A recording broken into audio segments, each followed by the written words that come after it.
ஜீவிக்கு இந்த விஷயம் தெரியுமா? ம் தெரியும். ஜீவி என்ன சொன்னாங்க? அம்மா ஏதோ கோவத்தில் பேசியிருக்காங்க, அதை நினச்சாலும் நீ கவலைப்படாத, இந்த விஷயத்த நான் பார்த்துக்கிறேன்னு சொல்லிட்டாங்க. நிஜமாவா? நாங்களாம் எதுக்கு இருக்கோம்? அப்படிலாம் விட்டுட்டு இருப்போமா? நேற்று அம்மா எப்படி பேசுனாங்கன்னு தெரியுமா? அம்மானா அப்படி தான் பேசுவாங்க. லவ் பண்ணுற பையனை கல்யாணம் பண்ணி கொடுத்துருவாங்களா என்ன? நீங்கள் சொல்கிறது கரெக்டு தான். ஆனால் இன்னும் லவ் பண்ணுறான்னே தெரியாதே, அதுக்குள்ளேயே இவ்வளோ பெரிய பிரச்சனையாகுது. இந்த விஷயம் வெளியே தெரிஞ்சதுன்னா எங்கள் 2 பேர்த்தையும் அம்மா கொன்னே போட்டுருவாங்க. சக்தி, நீ அப்படிலாம் பேசுகிற? எல்லாத்தையும் விடையும் போல்டாக இருப்பேன், எல்லாத்துக்கும் சொல்யூஷன் கண்டுபிடிப்பேன். நீயே எப்படி பேசுனா மற்றவங்களாம் என்ன பண்ணுவாங்க? உனக்கு தெரியாதா இப்படிலாம் நடக்கும்னு? கல்யாணத்துக்கு மாப்பிள்ளை பார்க்குறது, பேசி முடிக்கிறதெல்லாம் எல்லார் வீட்லையும் நடக்கிறது தான். ஆனால் வினோத்துன்றதான் மிகப்பெரிய விஷயமா இருக்குது. அம்மா எப்படி அதுக்கு ஓகே சொன்னாங்கன்னு. அம்மா கூப்பிட்டு பேசியிருக்காங்கன்றனால அத்தை ஓகே சொல்லியிருக்காங்க. நம்ம எல்லாரும் சொல்லி புரிய வைக்கலாம். கண்டிப்பாக இப்போ இந்த விஷயத்தை பற்றி பேசலாமா என்னன்னு தெரியல, தப்பாக இருக்குமோன்னு தான் தோணுது. இப்போ தான் எனக்கு அவனை தெரியும், அப்போயே தெரிஞ்சு எனக்கு அவன் கெட்டவன் தெரிஞ்சிருக்கு. ஆனால் அத்தைக்கே புரியலன்னு தெரில. நம்ம போய் இப்போ அவனை கெட்டவன் சொல்லிட்டு ஜீவியை சந்தியா லவ் பண்ணுறா, கல்யாணம் பண்ணித்தாங்கன்னு சொன்னாலும் தப்பாக தான் இருக்கும். ஏன்னா ஜீவியை சந்தியா கல்யாணம் பண்ணுறதுக்காக நம்ம வினோத்தை கெட்டவன் சொல்கிறேன்னு அத்தை கண்டிப்பாக புரிஞ்சுப்பாங்க. ஆமாம், கையில் சொல்கிறது 100% கரெக்டு தான். அம்மா கண்டிப்பாக புரிஞ்சுக்குவா. ஓ, அப்போ உங்களுக்கு ஜீவியை பிடிச்சிருக்குன்னு அவனை வந்து கெட்டவன்னு என்கிட்ட சொல்கிறீங்களா அப்படின்னு சொல்லி கேட்பாங்க. அத்தை எல்லாத்தையும் பார்த்துருக்காங்கல்ல. வினோத்தோட ஜீவி எந்த வகையில் குறைஞ்சவன்? ஏன் ஜீவி நல்ல பையன்னு சொல்லிட்டு அத்தைக்கு தெரியாதா என்ன? நீங்கள் இன்னும் புரியாமே பேசுகிறீங்க அச்சோ. அப்படி இல்லை விஷயம். இதை அத்தை பார்த்துருக்க மாப்பிள்ள, ஆனால் ஜீவி அப்படி இல்லை. ஜீவியும் சந்தியாவும் லவ் பண்ணுறாங்க. அத்தையோட விஷயத்தில் லவ்னாவே மிகப்பெரிய விஷயம்னு நினச்சிட்ருக்காங்க. இப்போ போய் ஜீவி லவ் பண்ணுறாங்கன்னு சொன்னோன்னு வச்சுக்கோங்க, ஜீவி மேலே இருக்க ஒட்டுமொத்த மரியாதையும் அத்தைக்கிட்ட ஒன்றுமே இல்லாமல் போயிடும். ஸோ பார்த்து தான் இந்த விஷயத்தை பற்றி அத்தைக்கிட்ட பேச முடியும். ஆமாச்சோ, அம்மாவை பற்றி எனக்கு நல்லாவே தெரியும். ஜீவி சந்தியா எந்த நல்ல விஷயமும் அம்மா கண்ணுக்கு தெரியாது. சந்தியா லவ் பண்ணனால தான் இந்த மாதிரி அந்த பையன் பண்ணியிருக்கான் அப்படின்னு நினைப்பாங்க. அப்போது வினோத் தான் அம்மாவுக்கு ஃபஸ்ட்டு தெரிவாங்க, ஜீவி தெரியவே மாட்டாங்க. இந்த நேரத்தில் இந்த விஷயத்த சொல்கிறது தப்பாக தெரியுது. அப்புறம் எப்போதும் ஜீவி சந்தியா பற்றி அம்மா கிட்ட பேசுறது? பெரியம்மா அம்மா கிட்ட பேசுறேன்னு சொல்லியிருக்காங்க. நேற்றே பேச வேண்டியது, அம்மா கொஞ்சம் டென்ஷனாக இருந்தனால பெரியம்மா பேசல. கண்டிப்பாக இன்றைக்கி பேசுவாங்க. ஃபஸ்ட்டு வினோத்துக்கும் சந்தியாவுக்கும் கல்யாணம் ஆகிறது எப்படி ஸ்டாப் பண்ணுறதுன்னு பார்க்கணும். அப்புறமா தான் ஜீவியோட விஷயத்தை பற்றி பேசணும். அத்தையும் எப்படி இருக்காங்க? அத்தைக்கு மட்டும்தான் ஓகே, எல்லாத்துக்குமே பிடிக்கல. ஏன் நாச்சியாரத்தை பேச்சு அத்தை கேட்க மாட்டாங்களா? அங்கே பாட்டி பயங்கரமாக கத்திட்டு இருக்காங்க, அதுக்கு மேலே பெரிய பொண்ணு சித்தி கத்திட்டு இருக்காங்க. சந்தியா என்ன கேட்டுட்டு அமைதியாகவே இருக்க? வேற என்ன சொன்னாங்க ஜீவி? நீங்கள்லாம் சொல்கிறது எனக்கு புரியுது. எனக்கு ஜீவி மேலே முழு நம்பிக்கை இருக்குது. எனக்கும் ஜீவிக்கும் தான் கல்யாணம் நடக்கும். கண்டிப்பாக ஜீவி ஏதாவது ஒன்று பண்ணுவாங்க, அதனால் எனக்கு எந்த பயமும் இல்லை. இப்படி சொன்னால் எப்படி? அவங்கக்கிட்ட பேசி என்ன பண்ணலான்னு கேளு. அம்மா இங்கே உம்மரமாக இறங்கி வேலை பார்த்துட்ருக்காங்க. எனக்கு தெரிஞ்சு பெரியம்மா பேசினாலும் என்ன சொல்ல போகிறாங்களோன்னு பயமாக தான் இருக்குது. இது ஜீவி கையில் தான் இருக்குது. சீக்கிரம் ஏதாவது பேசி முடிவெடு. நீங்கள் என்ன அன்றைக்கி என்னமோலாம் பேசுகிறீங்க, அப்புறம் என்ன அமைதியாகவே இருக்கீங்க? ஏதாவது சொல்யூஷன் கண்டுபிடிச்சிங்களா இல்லையா? ஏன் எல்லாரும் அவசரப்படுறீங்க? இப்போ தானே பேசவே ஸ்டார்ட் பண்ணியிருக்காங்க. கல்யாணமாக நடக்க போகுது. கொஞ்சம் கொஞ்சமாக டைம் பார்த்து தான் என்ன பேசுமோ அதை பேச முடியும். நீங்கள் தான் சொல்கிறீங்களே, அங்கே போன பிரச்சனை இங்கே வந்த பிரச்சனை, இப்படி பேசினா அத்தை கோவப்படுவாங்க, அப்படி போயிடுச்சுன்னா அத்தை கோவப்படுவாங்கன்னு. ஸோ டைம் பார்த்து தான் பேச முடியும். அவசரப்படாதீங்க. அதெல்லாம் ஓகே. நீங்கள் இவ்வளோ காலையில் வந்திருக்கீங்க, நாங்கள் எங்கே இருக்கணும் உங்களுக்கு யார் சொன்னா? மேடமை நைட் சார் தான் கொண்டு வந்து வீட்டில் விட்டுட்டு போனாராம். காலையில் இருந்து கால் பண்ணால் எடுக்க மாட்டாங்களாம். அதான் என்னை ஒருட்டு பார்த்துட்டு வர சொன்னார். நான் வீட்டுக்கு வந்தேன். பத்ரஹாலி ஆண்டியில் அவங்க இன்விடேஷன் வைக்க வந்திருக்காங்க. அதான் அத்தைங்க 2 பேரும் ஆண்டியெல்லாம் பேசிகிட்டு இருந்தாங்க. நான் நீங்களாம் எங்கே இருக்கீங்கன்னு கேட்டேன். இதோ பின்னாடி தான் இருக்காங்கன்னு சொன்னாங்க. அதனால இங்கே கிளம்பி வந்துட்டேன். மேடமை பார்க்க தான் வந்தேன். அடி பாவி சந்தியா, உனக்காக நாங்கள் வந்து வேகமாக காலையில் இருந்து அம்மாட்ட சொல்லியும் சொல்லாமல் ஓடி வந்தேன். ஆனால் மேடம் நல்லா என்ஜாய் பண்ணுறல. ஹலோ ஹலோ, ரொம்ப ஓர பண்ணாதுங்க. அவன் அந்தளவுக்கு ஜீவி லவ் பண்ணுறான். அதனால அவனை மிஸ் பண்ணியிருப்பான், உடனே கிளம்பி போயிருப்பான். ஒன்றை மாதிரியா 1 வீக் ஆனாலும் 2 வீக் ஆனாலும் ஃபோன் பண்ணாலும் எடுக்கிறதில்ல, மேடமாக கால் பண்ணுறதில்ல. பார்க்குற இடத்துல மட்டும் ஹாய் ஹலோ சொல்கிறதுக்கு. ஓவராக பேசாதீங்கண்ணே. யார்? நானா? எனக்கு ஒரு டவுட்டு. நைட்டே ஜீவியை பார்த்து அப்படி பேசணும்னு என்னப்பா அவசியம்? அப்படி என்னத்தை தான் பேசினேன்? ரணகாலத்துலேயும் குதூகலமாக இருந்துட்டு வந்திருக்கேன், அப்படி தானே? ஹே, என்ன ஏன் உன்கிட்ட அதான் தெரிஞ்சதே. நேற்று அத்தை பேசின பேச்சுக்கும் நீ எழுதிருக்க அழுகைக்கும் ஜீவியை பார்த்து ஒரு ஹக் பண்ணி ஒரே அழுகையா ஒரே சேட் பீஜியமாக போகும்னு பார்த்தா இதுவரை இல்லாத அளவுக்கு ஏதோ பண்ணிட்டு வந்திருக்க அப்படி தானே?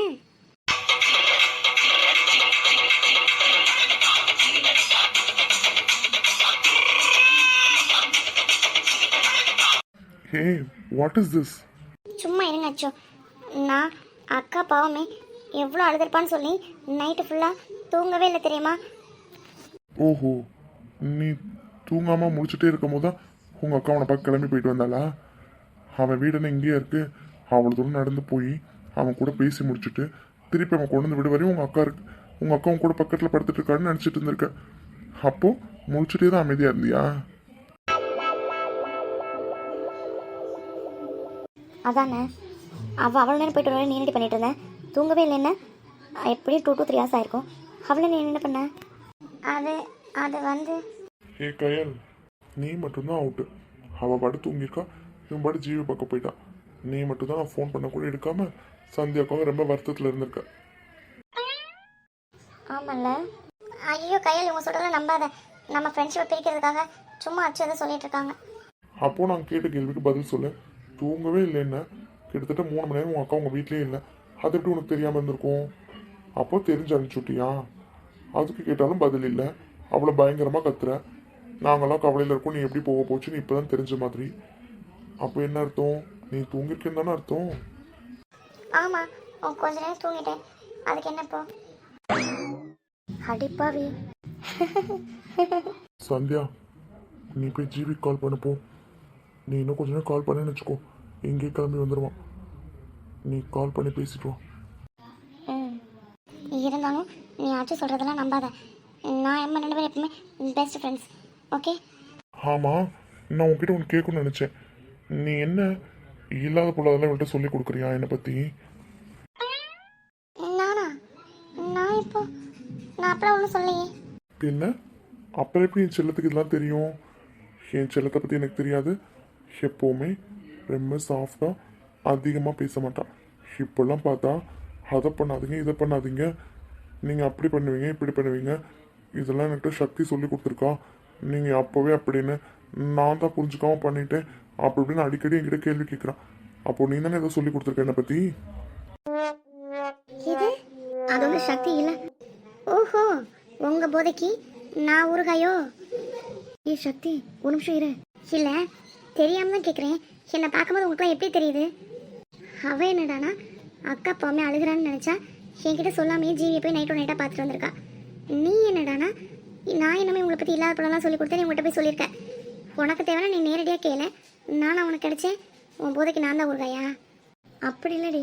அப்புறம் நீங்கள் என்ன சொன்னீங்க? உங்கள் செல்லத்துக்கு ஒன்றும் தெரியாதா? ஆமாம் ஆமாம், எல்லாரும் சொன்னாங்க. வாயில் வெள்ளை வச்சா கூட கடிக்க தெரியாது உங்கள் செல்லத்துக்கு. ஏ சக்தி, சீப்பா என்கிட்ட பேசாத. ஏ சக்தி நில்டி.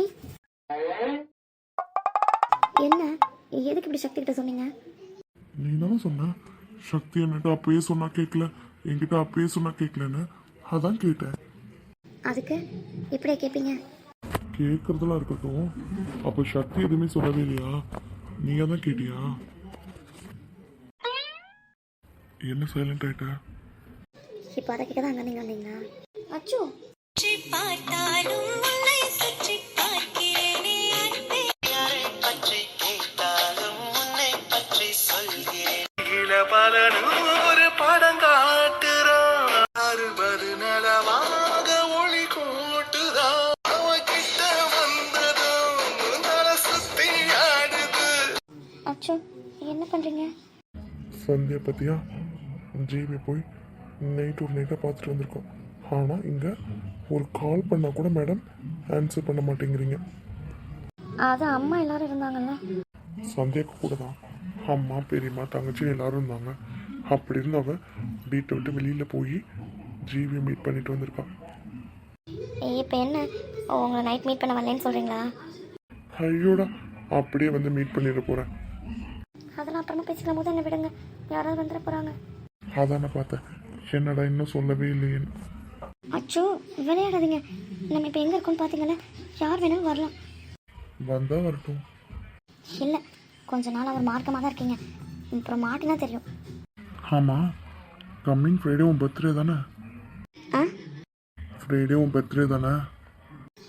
அதெல்லாம் இல்லையே, யார் சொன்னா உங்களுக்கு? என்னாச்சு உனக்கு? அதெல்லாம் ஒன்றும் ஆகலை. நீங்கள் இப்போ என்ன விடுங்க, நான் போகணும். உன் பர்த்டே டேட் எனக்கு தெரியக்கூடாதா? ஆனால் கம்மிங் ஃப்ரைடே தானே உன்னோட பர்த்டே. ம் ஆமாம். அப்படியே இல்லைன்னு சொன்னேன். அது வந்து ஏதோ ஒன்று மறைக்கிறேன், அதை கூடி சீக்கிரம் கண்டுபிடிக்கிறேன். என்ன அதெல்லாம் ஓகே. எனக்கு என்ன ட்ரீட்டு? எதுக்கு? பர்த்டேக்கு.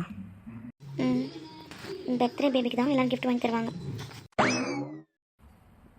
கிஃப்ட்டு தானே, அதுக்கெல்லாம் இங்கே ஒரு குறையும் இல்லை. அட்வான்ஸ் பர்த்டே கிஃப்ட் கூட இருக்கு. ஆனால் எனக்கு ட்ரீட்டு. என்ன ட்ரீட்டு?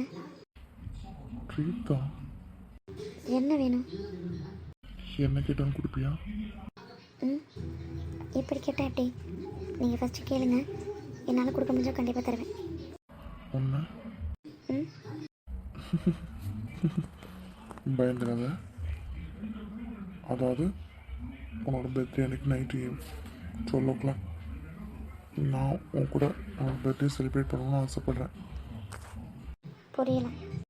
ம் அதாவது நீயும் நானும் மட்டும் உன்னோட பர்த்டே செலிப்ரேட் பண்ணணும்னு ஆசைப்பட்றேன்.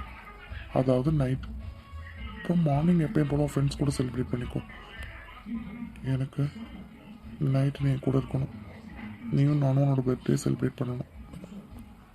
அது ஏன் ஜேவி பர்த்டே உங்கள் பர்த்டேலாம் நம்ம எல்லாம் சேர்ந்து தானே நைட் செலிப்ரேட் பண்ணோம். அப்படி இருக்கும்போது எல்லோரும் ஒன்றா சேர்ந்து தானே செலிப்ரேட் பண்ணணும். நீ எனக்கு ட்ரீட் கொடுக்குறதா இருந்தால் இதுதான் எனக்கு வேணும். ம் ட்ரை பண்ணி பார்க்குறேன். டேக்காக கொடுக்கணும்னு நினச்சேன். அப்புறம் நான் யாருன்னு உனக்கு நல்லாவே தெரியும். செவரேறி குதிச்சு உன் பெட்ரூம்க்கே வந்துடுவேன். ஆ ம் திருடா, அது மட்டும் போதுமா? இப்போதைக்கு அது போதும், மற்றதெல்லாம் அப்புறம் பார்த்துக்கலாம். ஏதோ பெருசாக எதிர்பார்க்குற மாதிரி இருக்கு. ஏன் கேட்டால் தர மாட்டியா? என்ன கேட்பீங்க? ம் அதான் சொன்னேனே, ஃபஸ்ட்டு பர்த்டே அன்னைக்கு தனியாக மீட் பண்ணலாம், அப்புறம் பார்த்துக்கலான்னு. அப்புறம் ஏன்? அச்சோ, நாங்களாம் உங்களை மனம் பர்த்டே கிராண்டெல்லாம் செலிப்ரேட் பண்ண மாட்டோம். சும்மா ஒவ்வொரு டைம் அம்மா ட்ரெஸ் எடுத்துருவாங்க, இல்லைன்னா இல்லை, காலையில் இருந்து கோயிலுக்கு போவோம். அப்புறம் வீட்டில் அம்மாட்ட கேட்டு பாயசம் வச்சு தர சொல்லுவேன், சாப்பிடுவோம். அப்புறம் நானும் சக்தி, கண்மணி, மலர், சந்தியா எல்லோரும் சேர்ந்து என்னால் முடிஞ்சது என்ன ஒரு டைரி மில்க் 5 ஸ்டார் வாங்கி தருவேன். அவ்வளோதான் என்னோடய பர்த்டே செலிப்ரேஷன். அதை விட பெருசாலாம் எதுவும் இருக்காது. நோ ப்ராப்ளம், நானும் கலந்துக்கிறேன். எனக்கும் 5 ஸ்டார் கிடைக்குமா டைரி மில்க்?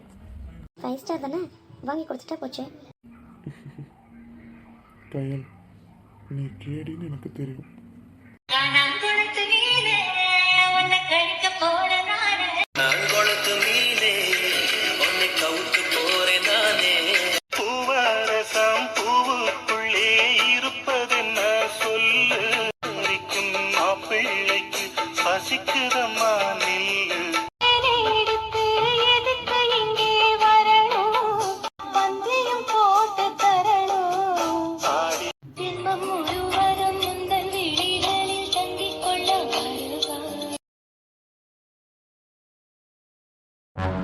என்ன லக்ஷ்மி பேசுகிற?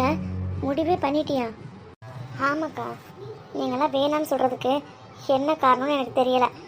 அப்படி அவங்க அம்மா தான் காரணம்னா பையனும் அப்படி இருக்கணும்னு அவசியம் இல்லைல்ல. இதை தான் நான் அப்போ இருந்து இப்போ வரல சொல்லிகிட்டு இருக்கேன். எனக்கு என்னமோ இது சரின்னு படுதுக்கா. அதனால தான்க்கா நாங்கள் முடிவு பண்ணிட்டோம், நானும் எங்கள் வீட்டுக்காரரும் சேர்ந்து கல்யாணம் பண்ணி கொடுக்கலான்னு.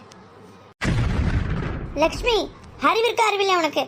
கிளிப்பிள்ளைக்கு சொல்கிற மாதிரி சொல்லிகிட்டு இருக்கேன், மறுபடியும் அதே இப்போ பேசிகிட்டு இருக்கேன். அக்கா, நான் சொல்கிறேன்னு தப்பாக எடுத்துக்காத.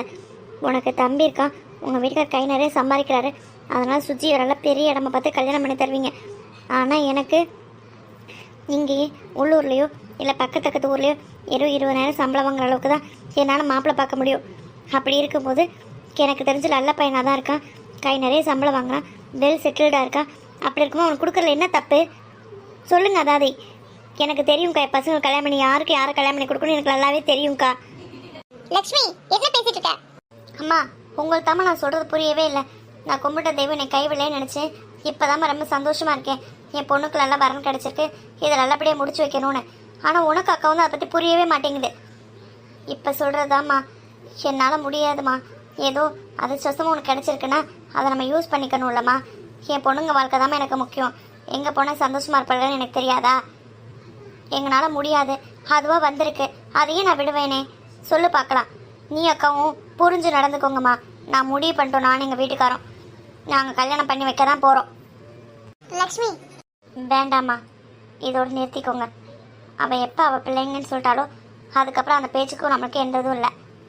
அக்கா ஏன் இதாக இருந்தாலும் தப்பாகவே எடுத்துக்கிறேன். நான் அப்படி சொல்லலை. இல்லைம்மா, நான் தான் தெரியாமல் உன் விஷயத்தில் தலையிட்டுட்டே நினைக்கிறேன். உன் பிள்ளைங்களுக்கு நல்லது கெட்டது உன்னை விட எனக்கு நல்லதாக தெரிய போகுது. நான் சொல்கிற அளவு சொன்னேன், நீ கேட்கல. நான் எதுவும் பசங்களுக்கு எடுக்கிற மாதிரி என்கிட்ட பேசி காமிச்சிட்டேன். பரவாயில்ல, இருக்கட்டும். என் பிள்ளைங்க நல்லா இருந்தால் எனக்கு சந்தோஷம் தானே. நாச்சியா என்ன பேசிட்டு இருக்க? அவளை சொல்லி புரிய வைக்காம நீ மட்டும் எதுவும் சொல்லிட்டு இருக்க? இல்லைம்மா, நான் சொல்கிற அளவு சொல்லிட்டேன். அவளுக்கு புரியலை. நம்ம சொல்கிறவங்க எல்லாரும் அவளுக்கு தப்பாக தெரியணும். அப்படி இருக்கக்கூடாதும்மா. அவளுக்கு நல்லதுன்னு படுத்துல அவள் பண்ணட்டும். உங்கள் 2 பேர்த்துக்கு நான் போய் காஃபி எடுத்துகிட்டு வரேன். நாச்சியா, என்னம்மா பண்ண சொல்கிறீங்க? நம்ம பேசுகிறத புரிஞ்சுக்க மாட்டேங்கிறா. அப்படி இருக்கும்போது நம்ம என்ன பண்ண முடியும் சொல்லுங்கள்? நானும் நீங்களோ அவள் பொண்ணுங்க வாழ்க்கை கெடுக்க போகிற மாதிரி பேசிகிட்டு இருக்கா. இதுக்கு மேலே என் மனசு தாங்காதும்மா. இன்னி ஏதாவது என்ன பேசினானா என்னால் தாங்கிக்க முடியாதும்மா. ஐயோ நாச்சியா, அதுக்கு பிள்ளை வாழ்க்கை கெட்டு போறத பார்த்துட்டு இருக்க சொல்றியா? அவள் சொன்ன மாதிரி அவள் கும்பிட்ட தெய்வம் அவளை கைவிடாதும்மா. அப்படியெல்லாம் அந்த பொறுக்கிக்கிட்டெல்லாம் என் பிள்ளை போய் கல்யாணம் பண்ணி இருக்க மாட்டான். கண்டிப்பாக ஒரு நல்லது நடக்கும். எப்படிம்மா கண்ணமனே பார்த்து அமைதியாவே இருப்போன்ற? எப்படி நல்லது நடக்கும்? நடக்கும்மா, கண்டிப்பாக நடக்கும். வாங்க பாட்டி, எப்போ வந்தீங்க? இப்போதாண்டா வந்தேன். நீங்கள் மட்டும் தனியாக வந்தீங்க? இல்லடா, அச்சு கூட தான் வந்தேன். ஓ, அப்போ சொல்லவே இல்லை அவங்க. இருங்க பாட்டி, குளிச்சுட்டு வந்துடுறேன். சரிடா. பெரியம்மா சொல்லுடா. ஏதோ நைட்டு காலைல கோயிலுக்கு போகலான்னு சொன்னீங்களே? ஆமாண்டா, மனசுக்கு கொஞ்சம் கஷ்டமாக தான் இருக்குது. நீ வேணா போய் கிளம்பி வரியா? பெரியம்மா வெயிட் பண்ணுறேன், கோயிலுக்கு போகலாம். சரி பெரியம்மா, நான் போய் குளிச்சுட்டு வந்துடுறேன் பெரியம்மா. சரிடா.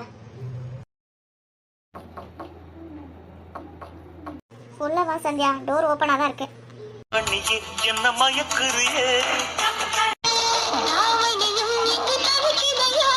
சந்தி, கார்த்திக், நீ எப்படி உள்ள வந்த? நான் தான் உள்ள வரலான்னு கேட்டேனே, நீ தானே ஓகே சொன்ன, அதனால தான் உள்ள வந்தேன். நீ கேட்ட, நான் இப்போ ஓகே சொன்னேன். கார்த்திக், ஆமாம், என்ன வேச்சு சட்டலாம்? நீ ட்ரெடிஷ்னல் இருக்குல்ல, அதான் நானும் ட்ரெடிஷ்னல் இருக்கலான்னு. நான் ட்ரெடிஷ்னல் இருக்கேன்னு உங்களுக்கு எப்படி தெரியும்? நான் தான் உன் பெட்ரூமில் கேமரா ஃபிக்ஸ் பண்ணியிருக்கேனே. வாட்? அதெல்லாம் ஒன்றும் இல்லை. நீ செஞ்சாலும் செய்வேன், கேடி பையனே. நான் ஏன் கேமரா வச்சு பார்க்கணும்? நான் டெய்லி உன் கூட தானே இருக்கேன், நான் நேர்லேயே பார்ப்பேனே. எது? அதான்டி, உன் கூட தானே இருக்கேன், அதுக்கே கேமரா வச்சு பார்க்கணும், நேர்லேயே உன்னை பார்ப்பேனே. என்ன புரியல. அதாவது அதான்டி, உன் ஹார்ட்டில் நான் இருக்கேன்ல. வெக்கப்பட்டு சிரித்தால் செந்தமிழ் வருதே வருதே சிறு அச்சம் தருதே தருதே வெக்காவரும் மேரி பக்கத்துல போகாதவ கொஞ்சம் வெக்கப்படு ஆடும் தருணம் உன்னை பார்த்து பக்கமா வர வெக்கமா அடி நெல்லடி கண்ணம்மா. வெளியில போ, ஆ ரூமை விட்டு வெளியில போ.